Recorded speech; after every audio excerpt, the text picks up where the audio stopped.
Welcome into LFR on LNK TV. I'm your host, Dale Johnson, and as you can see, we're masked up. We're abiding by any rules and regulations the city may still have in place.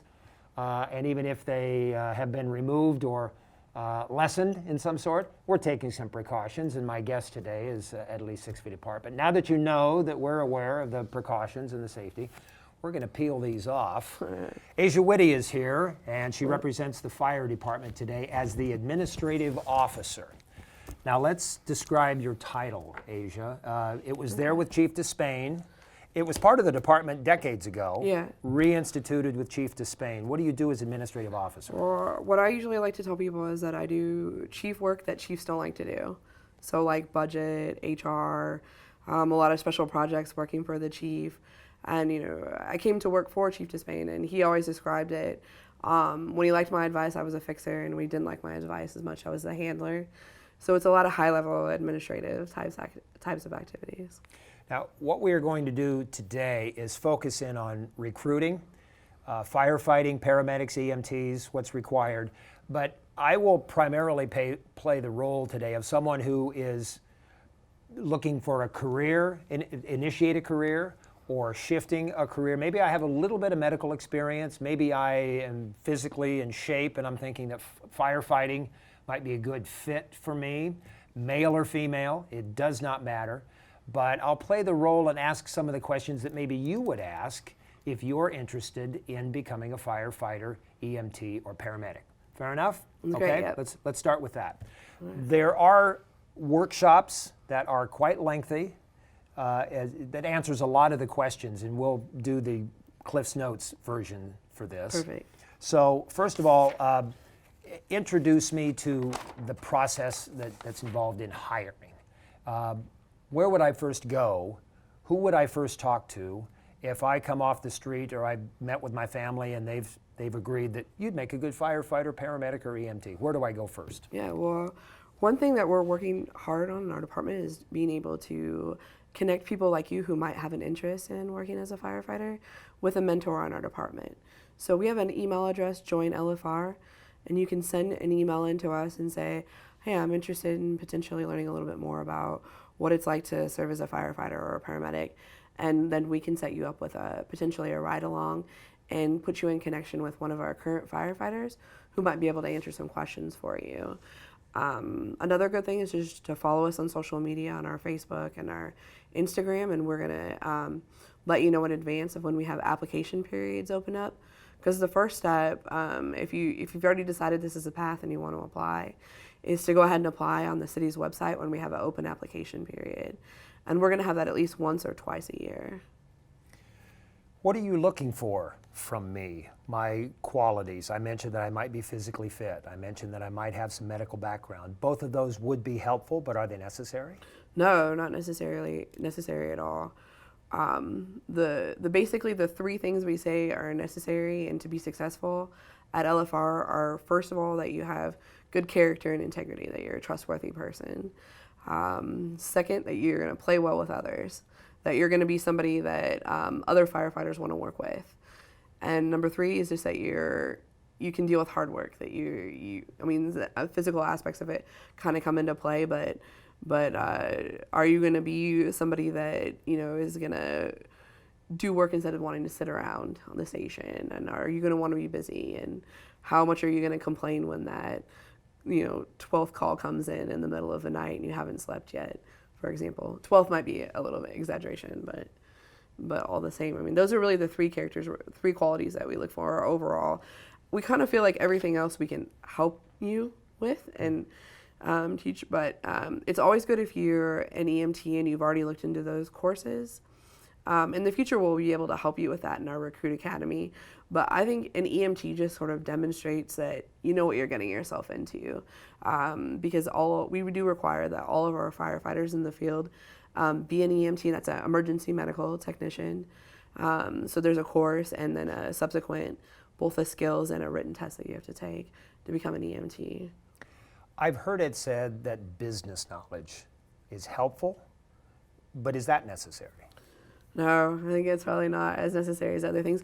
I mean, one of the cool things about being a firefighter is that you have a lot of opportunity to specialize down the road. So you could become a chief, or you could become a superstar paramedic, or you might want to join one of our special teams like our urban search and rescue team. And some of the opportunities on that team aren't just to be out in, knee deep water rescuing someone from a flooding situation, but there's also the opportunity to help with maps and planning or dog handling. So within our department, if you have different interests, there's always a path for you. And I think every skill that you bring in from the outside sort of makes you a better, more well-rounded firefighter overall. But on our department, we have a really broad range of experience and backgrounds. We've had physical therapists that are firefighters that are currently are. There's another firefighter in the department who got his law degree while he was a firefighter. We have a lot of tuition reimbursement opportunities. Our chief, for example, started out as a paramedic. He ended up getting, after he got his bachelor's degree, got a master's, a master's in legal studies in arbitration and negotiation. Really enjoyed the union side of the fire service and pursued that, with tuition reimbursement opportunities. And so, there's a lot of opportunity once you're already in the positions to specialize. And then, of course, the skills you bring just make you a more well-rounded firefighter. I want to circle back to something that you said, our firefighters are EMTs. Can I be just a firefighter? Not in our department. There's opportunities for that probably otherwise, maybe volunteer agencies but at Lincoln we require all of our firefighters to be EMTs. And part of the reason for that is, so if we look at the last calendar year, for example, 2020, over 80% of our calls are medical calls, EMS calls. And so our paramedics rely heavily on our EMTs to support them and to provide service. And in terms of general outcomes in the service we provide, we know that the faster anyone gets there that can help when someone has some type of medical emergency, the likely their outcome is likely going to be improved by the speediness of the response. So as soon as we can get an EMT, there they go. And in our department, we have 16 engine companies, so 16 stations across the city. And we want to have a paramedic on each rig if we can. But all the firefighters on the rig are an EMT, so when they get there, they can help. And we want them to get there as fast as they can. And Station 17's in the works, so Station you'll need more 17. staff. Yeah, definitely. And so Station 17 could be a station that has 3 companies, or I guess really 2 companies. And by companies, we mean an engine company, which is 4 people, a captain, a fire apparatus operator, which is one of the best fire service acronyms, and FAO, and then 2 firefighters, so 4. An engine can be staffed with 3, but we like to have it staffed with 4. That sort of meets the best standard recommendations in terms of having enough people that can actively provide CPR and address all the different aspects of the emergency. Like, for example, when there's an emergency situation, it's good to have, one person that can be talking, a medical situation, for example, one person that can be talking to family members and helping to calm them down, while another person might be providing direct care. At a fire, the FAO, the driver, also operates the pump on the engine and the water, the hoses. So there's lots of different responsibilities and roles. But Station 17 would hopefully also have a truck company. And truck companies, while they're all EMTs, their job is to break stuff, basically, to get there to, use the jaws of life to extricate someone from a vehicle, or on the roof with a chainsaw to ventilate the fire. Engine rigs have water, trucks have ladders. Right, and I have to also point out that I'm not a firefighter, that I'm new to this, that, I've been in this position 3 years, but every day I learn something new and about the tribal language, so we'll get along, and I'm sure someone will correct me later on some of this, but what I do for the department in terms of recruitment is I kind of help to shepherd everyone through the process, because we do have such a long process with multiple steps. I'm not a good test taker. Will that hold me back becoming a firefighter EMT? Not really. So we do have a test as part of our process. It's in the initial stages of the process. In a post-COVID world, we do that test online. It used to be in a big room, a little Scantron. But the test you're taking is a pretty normal civil service type test. And what it's looking for is just kind of basic reading comprehension skills. Do you have the academic skills and basic literacy to be able to be successful as a firefighter and to be successful in the academy? And also ask some character integrity questions so we can get a little bit of a jump start on that too.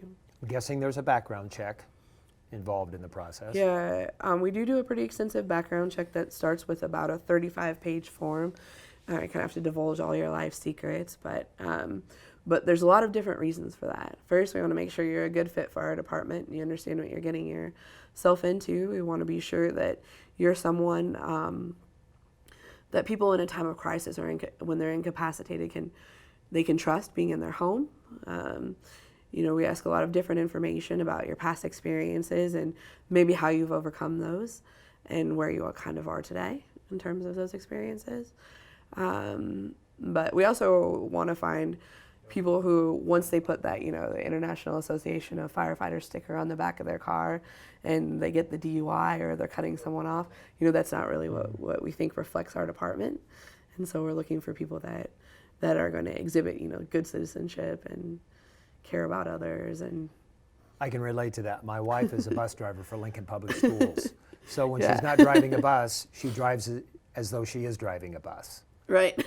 Right? Yeah. Social media, that's taking over people's lives and has for decades. Sure. Sometimes I may get a little excited and put a post on. How much is that going to come back and haunt me? Well, there's certainly different attributes we look for in candidates. And, one of the examples that I can think of that have come up where there's been issues is we consider ourselves to be a very inclusive department. We're a department that we want to reflect the makeup of the community, that we want to look like the community.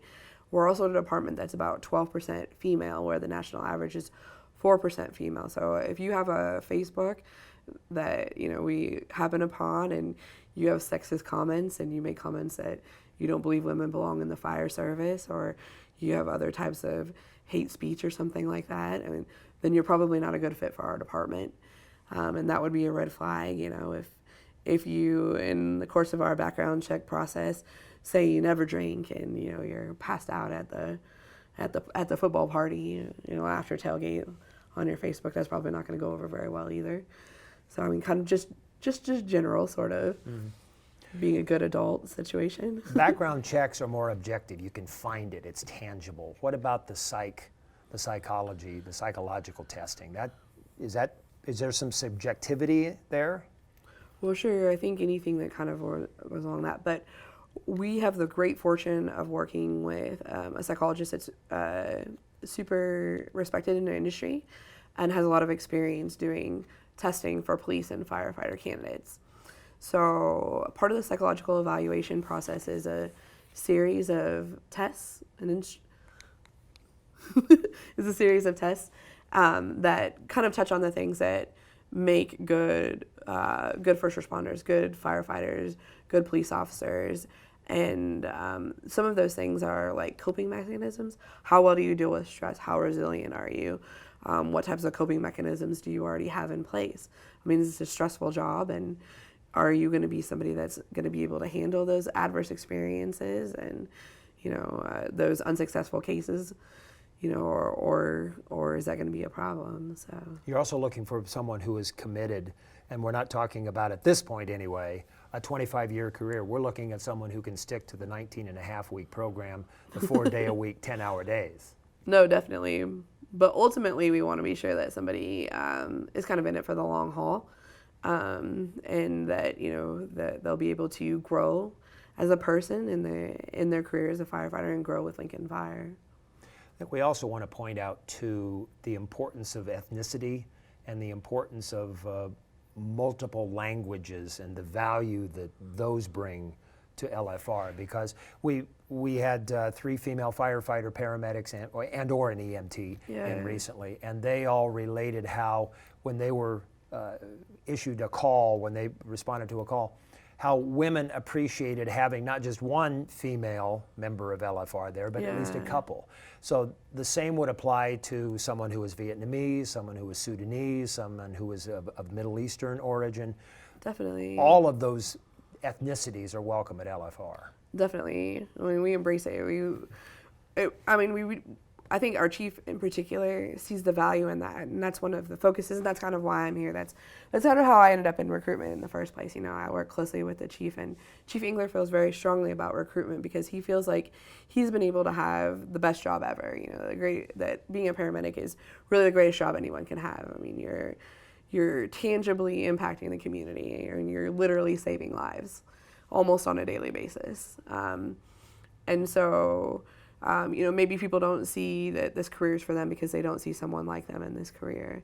But we hope that we're a department that can reflect the community in the sense that, so if you do have a language barrier, you're not a great English speaker, and you're already feeling bad, or you're already hurt, or you're already very worried about your loved one, that makes it even more stressful to be able to communicate that we maybe have somebody that can help communicate, or at least even if they don't maybe speak your language, that they know what it's like to be in that situation where there's a language barrier or a loved one that has that, and so they're able to be a little bit more understanding. Okay, I want to give it a try. Where do I go? Perfect. The City of Lincoln's jobs website is where you'll need to apply. And again, we usually are, for the foreseeable future, we have kind of a lot of catching up to do in terms of our numbers as we grow as a department and as a city. So for the foreseeable future, we'll probably be have an application process at least once per year. But if you follow our social media and you check on our website, you can kind of get a heads up as to when those time frames are going to come about. And so you'll apply on the website, and then our city HR will do kind of some of the initial making sure you're 19, that you have a driver's license, or at least that you'll be 19 at the point in which you'd be hired, and get you set up to take the online test that we talked about before. All right. Let me just be clear, I'm probably over the age limit. We Slightly. actually don't have an age limit. You don't? No age limit in our department. Okay. Not looking for a career change, but if I was, that certainly would be an option. I thought maybe my age would have canceled me out. That's interesting. And we have a range of ages in terms of when people enter the department.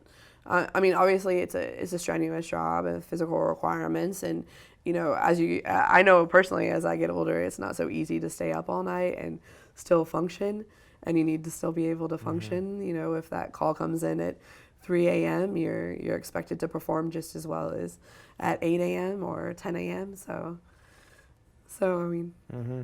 I think so. If you missed some of the information that Asia passed along today, you can always go to the LNK website. There you'll find a schedule, a weekly, even a monthly schedule. You can even go back and watch some of the previous conversations that I've had with representatives from Lincoln Fire and Rescue. They're always good. They're all good on LNK TV when it comes to Lincoln Fire and Rescue. So, Asia, thank you very, very much. Thank you. I wasn't aware that there was even the position that you hold. So I've learned something here well, good. today. I feel fortunate we could teach you something too. Join us every month. We're here on LNK TV for LFR. I'm Dale Johnson.